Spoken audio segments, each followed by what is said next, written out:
सांगायचे आपल्या वाट्याला जे काम आलेलं आहे ती सेवा आहे. आपण ज्या आश्रमात जन्माला आलो, ज्या धर्मात जन्माला आलो, ज्या वर्णात जन्माला आलो, त्या वर्णा परंपरेने आपलं जे काम करणं किती ईश्वर पूजा आहे. कर्मेषु भजावा, क्षमा मागून बोलतो. आता एकीकडे चोऱ्या करायच्या आणि एकीकडे पंक्ती घालायच्या, हे पाप किती दिवस करायचं. मग काय करायचं. आले भागाते करीतो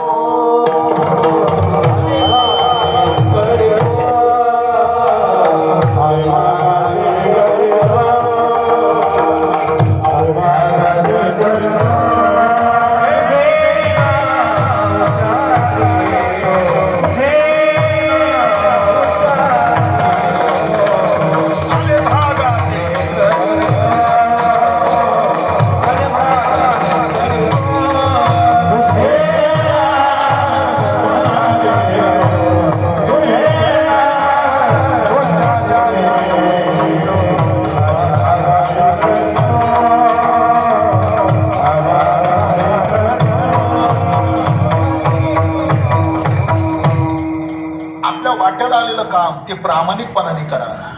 स्वे स्वे कर्मण्य विरत संसिद्धिं लभते नर स्वकर्म निरत सिद्धी यथा विंदती तक्षणू. फक्त वर्म असं आहे, आपल्या वाट्याला आलेली सेवा करत असताना लोकांपुढे त्या सेवेची प्रसिद्धी करू नका. ज्ञानेश्वर महाराजांनी किती सुंदर उभी दिली. नाना कुशवळवा फुले पांगुरवी पेरिले तैशे झाकी निपदले दान पुण्य.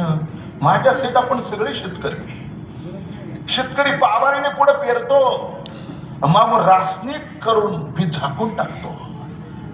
पेरल्यानंतर बी गाडायचं कशा करता मातीत. ज्ञानोबराय सांगतात ते बी जर माती खाली गेलं नाही ते वर पडेल, पाखरं खाऊन टाकतील, तर शेतकऱ्याच्या पदरामध्ये काय मोबदला पडणार आहे.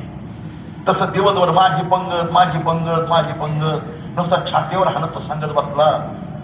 दिली चाली वाचा क्षय मागल्या तपाचा, या सेवेचा काय फायदा होणार आहे. म्हणून पहिलं आपल्या वाट्याला आलेली जी सेवा आहे ती करा, पण प्रसिद्धी करता लोकांपुढे सांगू नका. दुसरं, मारुतीयांचं सुंदर जागृत मंदिर हे मी सांगण्याची आवश्यकता नाही. एखादा भाविक दर्शनाकरता मारुतीयांच्या गेलाय, दर्शनाला जात असताना सुंदर गुलाबाचं फुल घेऊन गेला, फुल मारुतीच्या चरणावर ठेवलं, नमस्कार केला, तो निघून गेला. पाठीमागून एखादा मनुष्य आला आणि मारुतीयांचं दर्शन घेत असताना गुलाबाचं फुल पाहिलं, त्याला मोह आवरला नाही, चरणावरचं फुल उचलून नुसतं नाकाला लावलं, तर सगळ्या पुण्याचा नाश होतो. देवाचे निर्माल्य कोण शिवी हाती संकल्पते होती विकल्पते. देवाला वाहिलेल्या कोणत्याच वस्तूचा सुगंध घ्यायचा नाही, आता पुण्यशक्तीचा नाश होतो. तिसरं कारण, तुम्ही सगळे गृहस्थी माणसाने कधी परान्न खायचं नाही. तो फक्त साधकांचाच अधिकार आहे, तुमचा नाही. पाहुणे म्हणून कुठे जेवायला गेला, जेवण झालं, हात धुतलं, घराच्या बाहेर पडायचं नाही. मग 5-10 रुपयाची नोट खिशातून काढायची, त्या घर मालकाच्या लहान मुलाच्या हातावर टेकवायची. लहान मूल नाही, घर मालकाचं देवघरी विचारा, काहीतरी दक्षिणा त्याच्यामध्ये टाका. पण जेवण करून हात धुवून जर घराच्या बाहेर पडाल तर उमऱ्यात सर्वांगीण पुण्यशक्तीचा नाश होऊन जाईल. तिसरं कारण सांगतो, नियमाने ज्ञानोबरांची ज्ञानेश्वरी वाचणारा, नियमाने ज्ञानोबरांचं दर्शन घेणारा, आळंदी पंढरीची वारी करणारा, नवे नवे त्यांनी नर्मदा परिक्रमा केलेली असा साधक यांनी चुकून कधी सत्यनारायणाचा प्रसाद खायचा नाही, कारण ते काम्य कर्म आहे. झोग महाराजांचं चरित्र वाचा. एवढी मोठी परिक्रमा करून आला, सत्यनारायणाला कोणी बोलवलं गेला आणि प्रसादाकरता हात पुढे केला, तो प्रसाद खाल्ला, त्या क्षणाला पुण्यशक्तीचा नाश होईल. ते पुण्य तुम्हाला प्राप्त होणार नाही. विठाला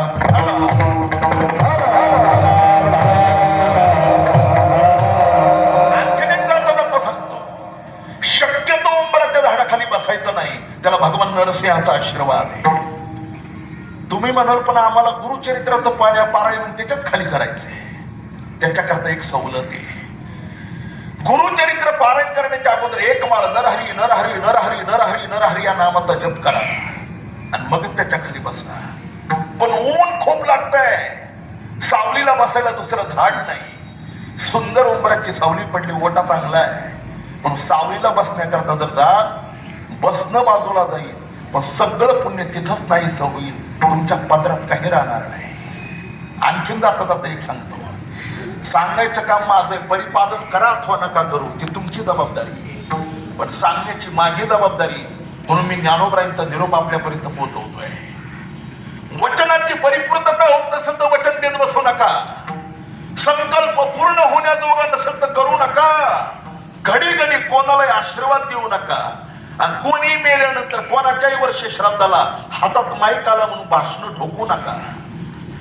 पुण्य तर नाही, पण पुढचा जन्म डुकराचा घेऊन आयुष्यभर त्या तोंडाने विष्ठा खावी लागेल याची सावधानता बाळगा. मग या गोष्टी करा.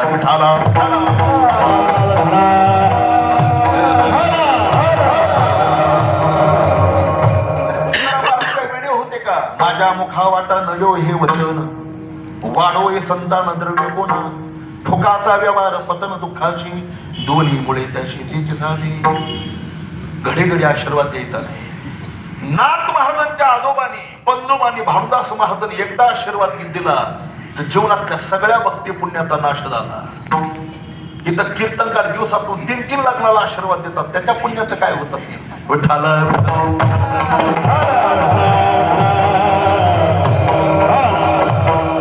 संसारी माणसाला आशीर्वाद द्यायचा नाही, कारण संसार प्रारब्ध आधीच चालतो, त्याच्याकरता आशीर्वादाची गरज नाही. कर्म खूप काळ लागतो मला कर्माने देवापर्यंत पोहोचण्याचा. ज्ञानोबरांचं सांगितलंय, योग यागवी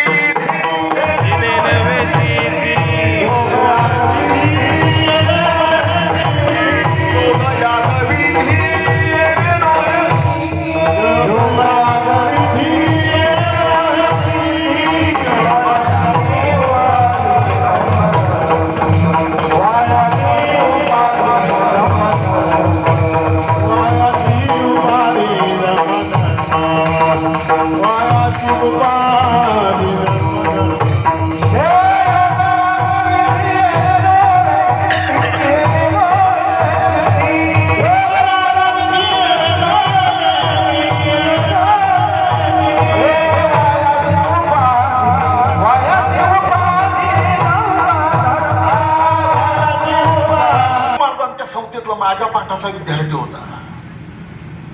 आंबाजोगाईजवळ शंकर बाप्पूचं आपेगाव आहे. त्या आपेगाव पासून 3 किलोमीटर अंतरावर सनगाव नावाचं एक गाव आहे. त्या साधकाचं नाव ज्ञानेश्वर माऊली.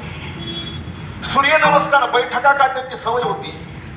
मनाने प्राणायाम करू लागला. कोणाचं मार्गदर्शन घेतलं नाही, कोणाला विचारलं नाही. मनाने प्राणायाम करण्याचा परिणाम पोटाला पिळ पडला आणि आईला एकुलता एक असलेला मुलगा त्याच्याजवळ जागवले. गतप्राण झाला, तो मेला. अरे साधा प्राणायाम मनाने करता येत नाही तर योग कसा करता येईल. ज्या जोग महाराजांचे आम्ही अनुयायी आहोत, सदाशिव पेठेमध्ये 2 रेड्याची झुंड सोडवणारा एवढा मोठा ताकदीचा पैलवान. आणि आमच्या नगर जिल्ह्यामध्ये राहुरी तालुक्यात वाघाचा आखाडा प्रसिद्ध आखाडा आहे. कोल्हापूरच्या अगोदरचा पहिला आखाडा राहुरी तालुक्यात वाघाचा आखाडा झाला. तिथं कुस्ती खेळण्याकरता बोलवलं. त्यात श्रीरामपूर तालुक्यात सरळ नावाचं बेट, त्याला सरळा बेट म्हणतात.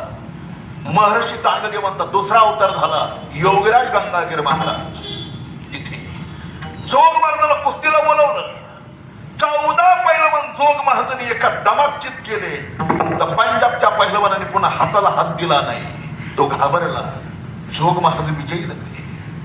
त्यांची विजय मिरवणूक निघाली आणि गंगागिरी महाराजांच्या चरणाजवळ दर्शनाकरता आला. गंगागिरी महाराजांनी एकच वाक्य सांगितलं, विष्णुबा, महाराष्ट्र तुम्हाला पैलवान म्हणत असेल पण मी नाही तुम्हाला पैलवान म्हणणार का. अरे सामान्य पैलवानाला काय चित करताय. सगळ्या जगाला खाणारा जो काळ आहे त्या काळाला आतापर्यंत कोणीच चित केलं नाही.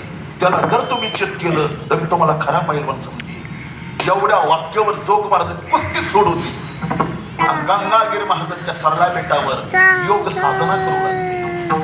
असं आहे, आपल्याला जे आयुष्य मिळालं ते वर्षावर मिळालं नाही. 10, 20, 25, 50, 75, 100 नाही. श्वासोश्वासाचे प्रत्येकाला ठोके मोजून दिलेले. ज्याला 100 वर्ष पूर्ण जगायचं तिने 3 गोष्टी कमी करायच्या.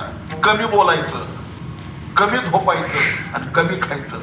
युक्त आहार विहार, नियम इंद्रियाशी साथ, या प्रमाणाने जर तुम्ही तंतोतंत राहिला तर 100 वर्ष नाही जगला तर आपल्याला विचारा. विठाला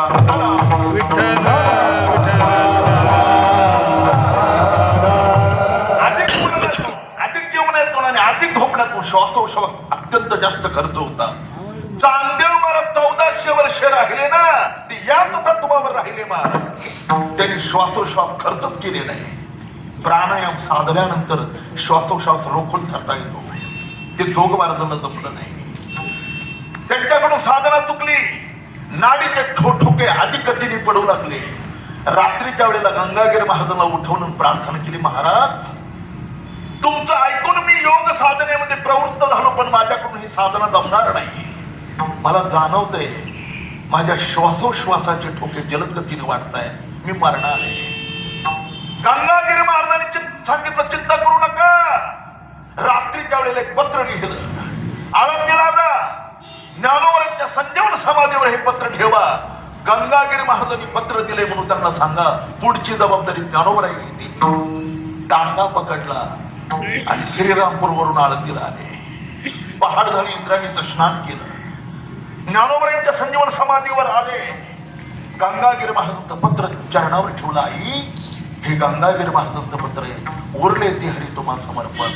आणि आजा वृक्षाच्या बागेमध्ये 108 ज्ञानेश्वरीचा संकल्प केला. पारायणाला बसले. 21व्या पारायणामध्ये ज्ञानोबरांनी दर्शन दिलं जोग महाराजांना. डोक्यावर हात ठेवून आयुष्य वाढवून दिलं. स्वमुखाने ज्ञानेश्वरी सांगितली आणि कीर्तन प्रवचनाचा तुम्ही प्रचार आणि प्रसार करा असा आदेश दिला. आणि ज्ञानोबराय अंतर्धान पावले. मी कशा करता सांगितलं, योग पुरुष असलेल्या जोग महाराजांना ही साधना साध्य झाली नाही तर सामान्याला काय होणार आहे. विठाला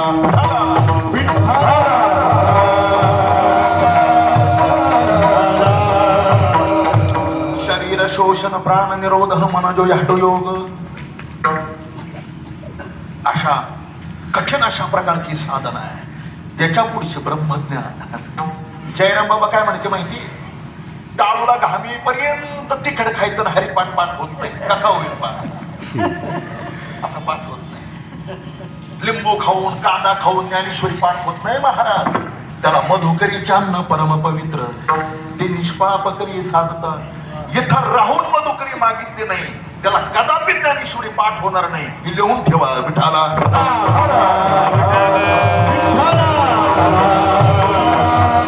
आनंदीच्या पंचकृष्यामध्ये मधुकरीच मागावी लागेल, त्याशिवाय ह्या गोष्टी कंठस्थ होत नाही. राजा ब्रह्मज्ञान जरी कळे उठावली तरी काय कोटी वेदशास्त्र. उपासना तेही पेक्षा कठीण. जाता जाता ज्ञानोबराय काय सांगतात ऐका, ओंकाराची कुशी. ज्या मुलीचं लग्न झालेलं नाही अशा कुमारिका मुलीने चुकून गुरुमुखातून ओंकाराची दीक्षा घ्यायची नाही आणि ओ या मंत्राचं अनुष्ठान करायचं नाही. एखादी मुलगी म्हणली काय होईल केलं तर मग ऐका ज्ञानोबराय काय सांगतात, गुरुमुखातून ओंकाराची दीक्षा घेऊन जर ओंकाराचं अनुष्ठान जर मुलीने केलं तर लग्न झाल्यानंतर त्या मुलीला संतानित होणार नाही. जगातल्या कोणत्याही डॉक्टरकडे जा, तिला वांज राहिल्याशिवाय पर्याय नाही.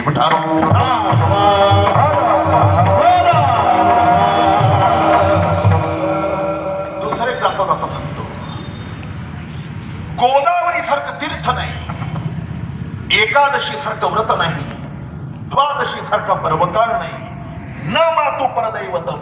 जगात आईसारखं जसं दुसरं दैवत नाही तसा गायत्री सारखा विश्वास मंत्र नाही. अत्यंत प्रभावी.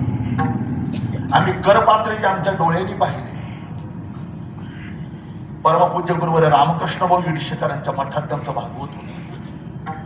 चंद्रशेखर महाराज देगलूरकर आहेत ना, हा गायत्री मंत्राचाच झालेला प्रसाद आहे. विठाला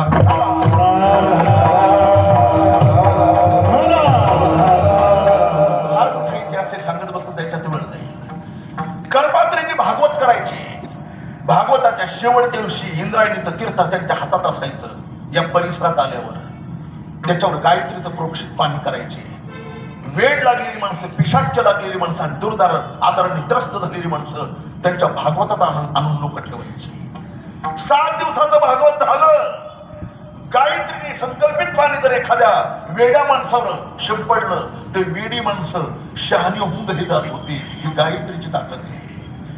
दुर्धर झाले आजार झालेल्या माणसाला गायत्री प्रोक्षेत दिलेलं पाणी जर पेला दिलं, कसलाही आजार असू द्या महाराज, वाट्या सिद्धी असलेल्या करपात्रींच्या मुखातून गायत्री मंत्र बाहेर पडला का दुर्धर आजाराची माणसं चांगली होऊन व्यवस्थित होऊन जात होती. हे आमच्या डोळ्यांनी पाहिले. आणि आता असे भागवताचार्य जन्माला आले, 7 दिवस जर त्यांचं भागवत ऐकलं तर वेळच लागायचं का? आणि नुसती नाचून भागवत करता कशाने गाढ हवे ते, ज्याचं मरण 7 दिवसावर पुढे त्यांनी भागवत ऐकत असताना डोळ्याची पापणी सुद्धा खाली पडता कामा नये, इतकं एकाग्रतेने ऐकलं पाहिजे का नाचून.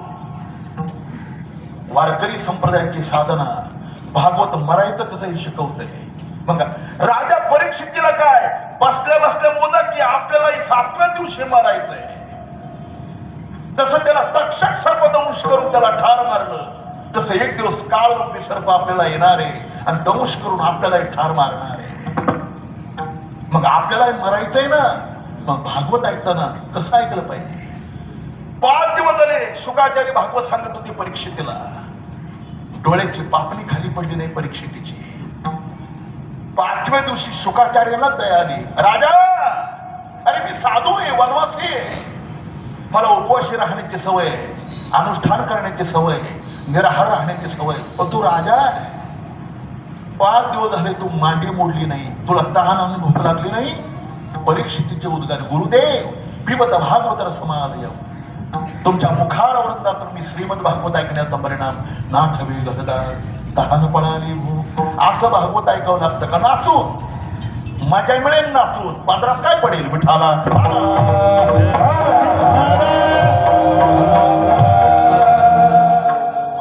अशा साधना, अशी कीर्तन, अशी प्रवचन श्री गुरु विठ्ठल महाराज गुढे म्हणायची, डोळ्याची पापणी सुद्धा पडणार नाही, एवढे एकाग्रतेने ऐकलं पाहिजे तर हृदय शुद्धी होती त्याने. मी गायत्री सांगत होतो, याच महाराष्ट्रात एका मोठ्या गायिकेने पैसा मिळतो म्हणून नवरात्रीच्या पवित्र कालखंडामध्ये स्वतः रजस्वल असताना पैसा मिळतो म्हणून केवळ गायत्री